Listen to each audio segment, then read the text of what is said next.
With over 100 million speakers, we know that Swahili is the largest spoken indigenous African language on the continent.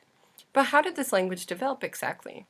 Well, in the 2nd century, foreigners from Oman, India, and the Persian Gulf came to the East African coast by Jahazi ships.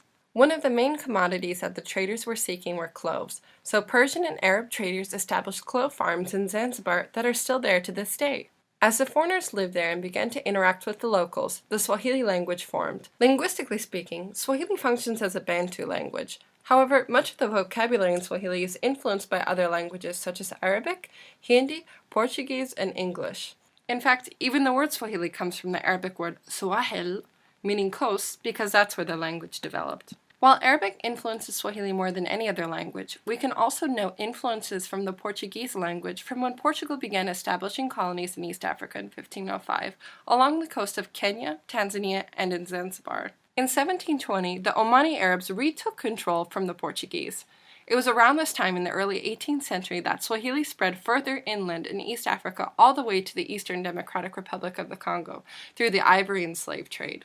Later on, the Germans took Tanzania, which was known as Tanganyika, in 1886. The British followed, taking control of Kenya in 1895.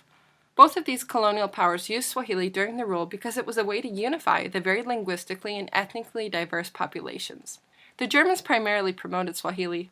However, the British used both Swahili and English during their rule, which is why to this day Tanzanians take the most pride in Swahili, and Kenyans use Swahili as more of a second language in their society. During this period, Christian missionaries also were coming to East Africa, and they played a role in spreading Swahili, especially in creating a lot of the written Swahili resources. In fact, German missionary Dr. Johann Ludwig Krapf first translated the Bible into Swahili in 1844. These Western influences were what led to the Swahili language being written with the Roman alphabet versus the previously used Arabic script. Swahili has taken a lot of words from English, which characterize post-industrial revolution developments, especially technology. Some examples being words like computer, baiskeli, and machine. In order for the Germans and the Brits to effectively use Swahili during their rule, they needed to standardize the language, which they did in 1928. Since Zanzibar was a key area for trade and culture, they decided to standardize the Swahili language based on the Kiunguja dialect. This is the Swahili that we use up to today for formal communication, schools, publications, and mass media, such as newspapers and radio.